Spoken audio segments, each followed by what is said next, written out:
Welcome back, or if this is your first time here, welcome. Tonight, I'm going to tell you something that every serious historian knows, but almost nobody says out loud. The most powerful men in the ancient world didn't just want beautiful women.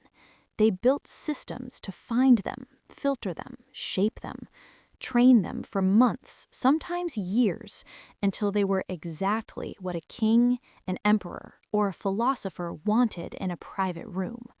Not what the history books erased, but what the palace walls witnessed.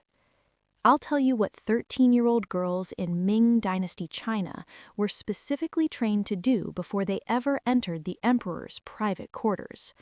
I'll tell you what Persian officials spent 12 full months preparing a woman's body for. And I'll tell you about a woman in Athens, educated, brilliant, desired by the most powerful man in the city, who may have written one of the greatest political speeches in history, and whose name nobody taught you in school. One thing, right now, before we go further. The Emperor of China never personally selected his concubines. That job belonged to teams of eunuchs, palace officials who worked through thousands of girls over several days, using a checklist so precise it included how a woman breathed while she slept. Because the emperor's time was valuable, the filtering was someone else's job. There's something else about what happened to the women who passed every test, survived every round, and still weren't chosen that I'll save for the end. Before you settle in, take a moment to like the video and subscribe, but only if you genuinely enjoy what I do here. Let me know in the comments where you're watching from and what time it is. It's always something to see who joins us from around the world. Now, dim the lights, turn on a fan if you have one, and let's ease into tonight together. The Forbidden City of China. You are 13 years old, and you are standing in a line that has no visible end. It is before dawn in Ming Dynasty China. The air is cold.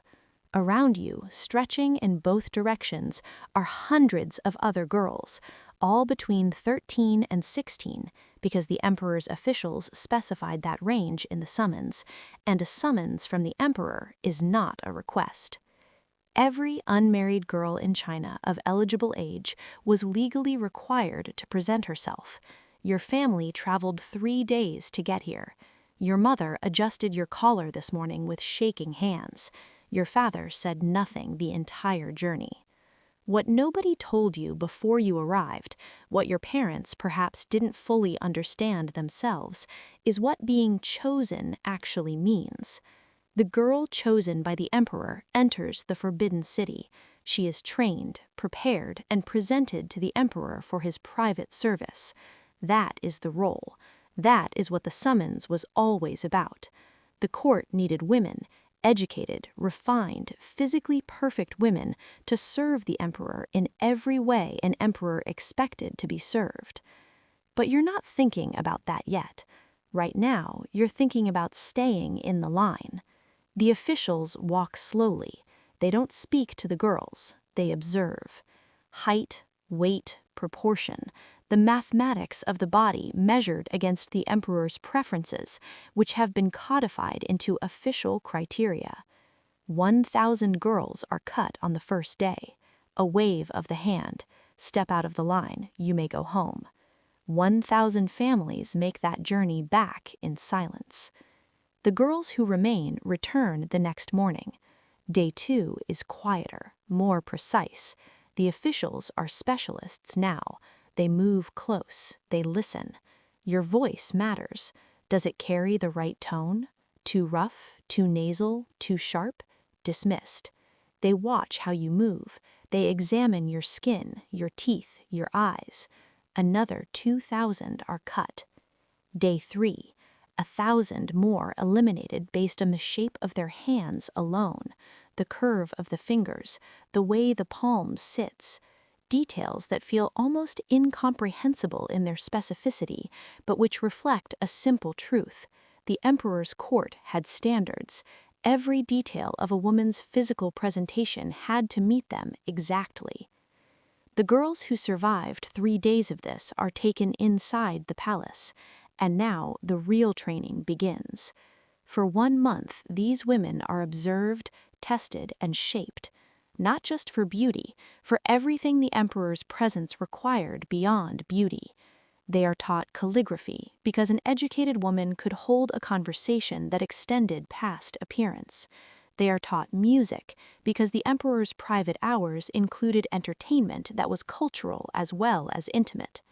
They are taught how to move, how to speak, how to compose themselves in the presence of absolute power without flinching or losing grace.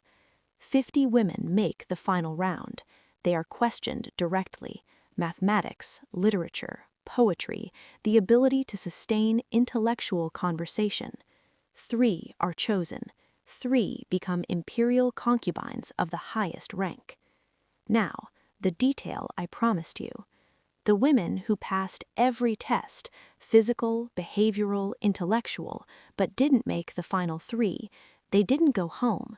They stayed inside the Forbidden City, as ladies-in-waiting, as attendants, as palace servants to the women chosen above them. Some spent decades inside those walls. Some never saw their families again. They had survived the most competitive selection process in the ancient world, and their reward was a life of comfortable, gilded confinement. The system was not cruel by design. It was simply indifferent. The emperor needed what the emperor needed. Everything else was administration.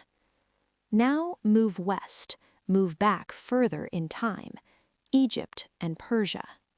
Pharaoh Amenhotep III wrote a letter. Archaeologists found it. It survives. Send me 40 very beautiful concubines without blemish.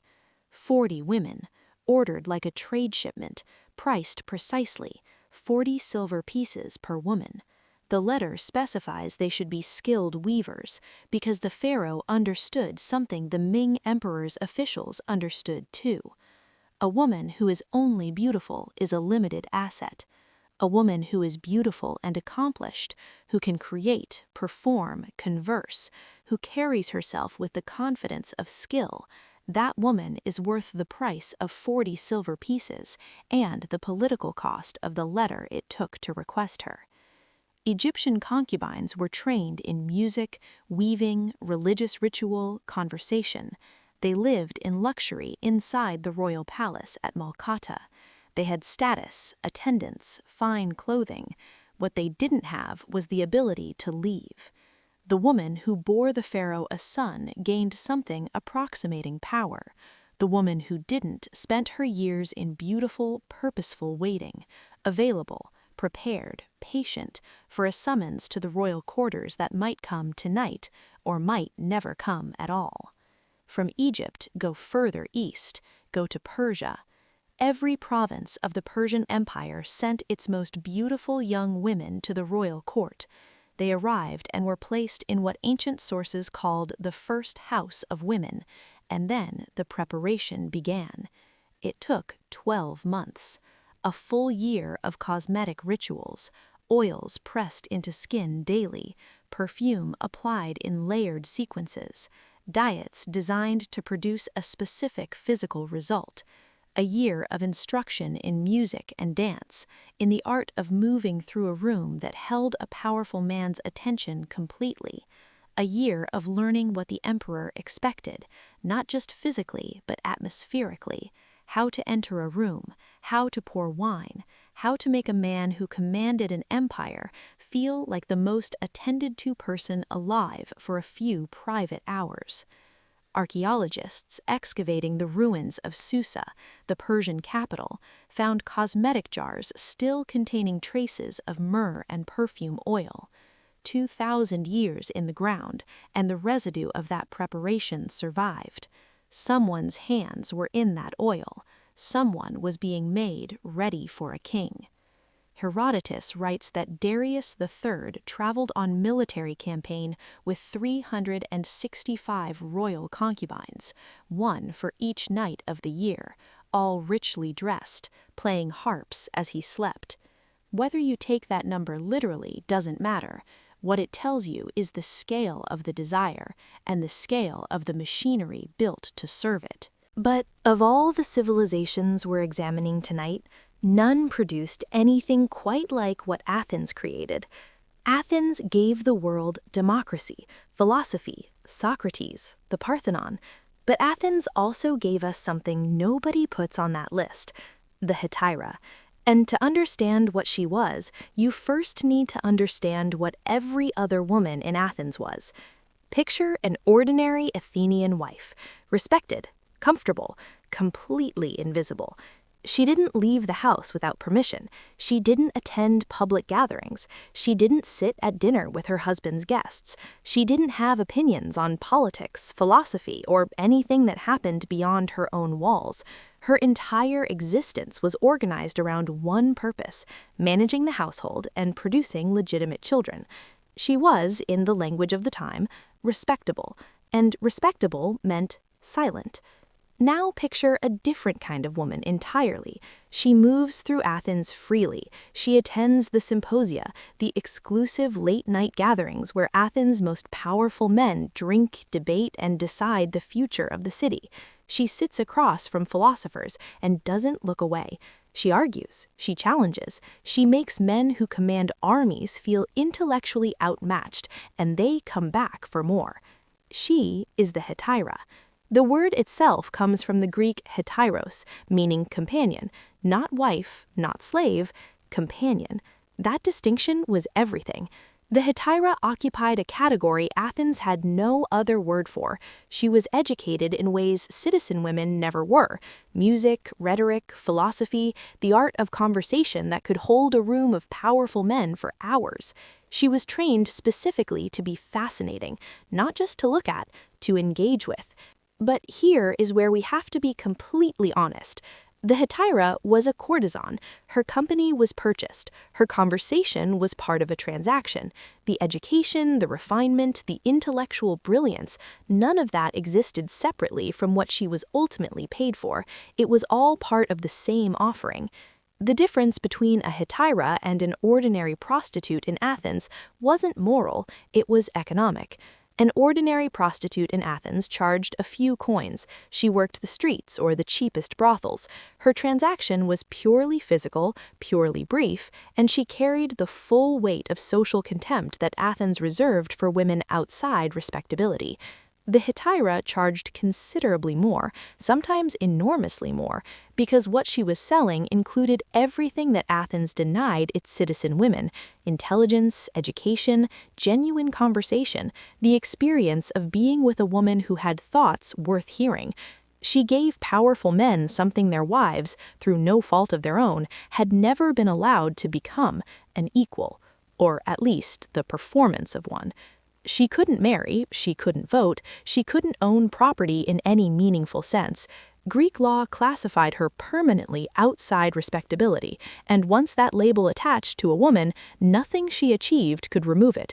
And yet, the most powerful men in Athens kept choosing her company over everything else available to them. Aspasia understood this better than anyone. She was the Hetaira who became the companion of Pericles, the most powerful man in Athens, and stayed beside him for decades. Not hidden, not kept quietly in the background. Ancient sources describe her sitting in rooms with Socrates, with Alcibiades, with the men whose ideas still appear in every philosophy course taught anywhere in the world. She didn't sit quietly, she talked, she was listened to. Socrates himself reportedly brought his students to hear her speak.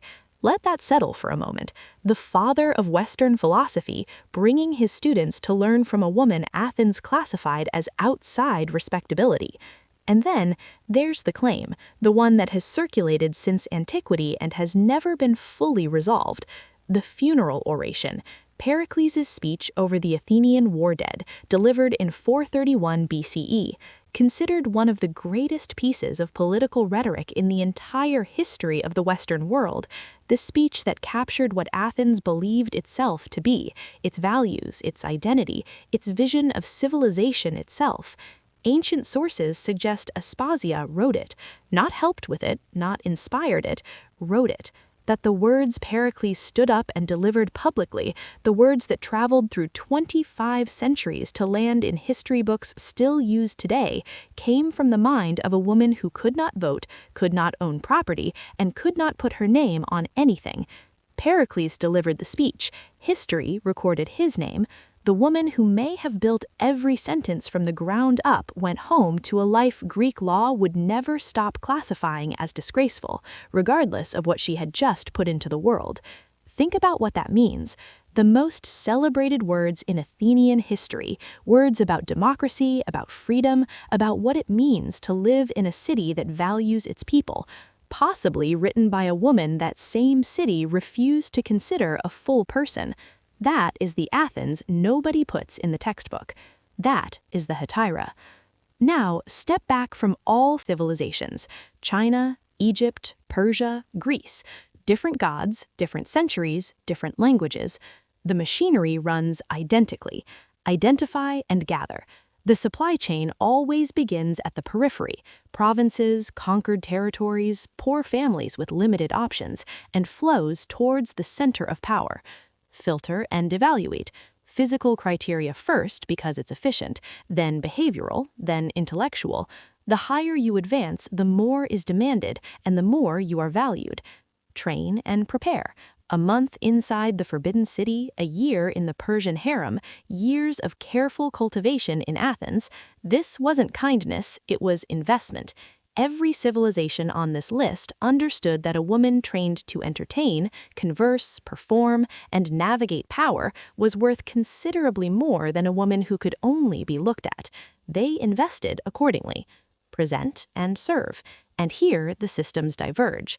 The concubine who bore a son gained leverage. The hetaira who cultivated the right relationships accumulated influence. The woman whose system offered no upward path, she waited. Available, prepared, patient. The variable was never geography or era.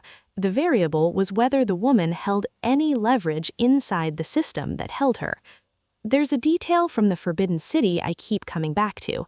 After the final selection, after the 3 women were officially designated as imperial concubines of the highest rank, there was a moment, somewhere in that palace, in a room the records don't describe, when the women who had passed every test and still weren't chosen were told what came next, that they would remain, that the Forbidden City was now their world. The records don't tell us how they responded. Palace records weren't interested in that. But someone was in that room, someone heard whatever was said, someone walked back to their quarters that evening in the most luxurious place they had ever been, a place they had not chosen and could not leave. Amenhotep III's letter sits in a museum right now, 40 quants, without blemish, still legible after 3,000 years. The cosmetic jars from Susa still hold traces of perfume oil. Someone's hands were in that oil, someone was being made ready. Aspasia may have written words that Pericles delivered to thousands. Her name wasn't on them. The systems are ruins now. The palaces are tourist attractions or archaeological sites. The training rituals are documented in journals that most people never read. But the human truth underneath all of it, that power has always built careful architecture around desire, and that the people inside that architecture rarely chose the rooms they lived in, that truth doesn't require a dynasty to last. Not what the history books erased, but what the palace walls witnessed. And now you've witnessed it too.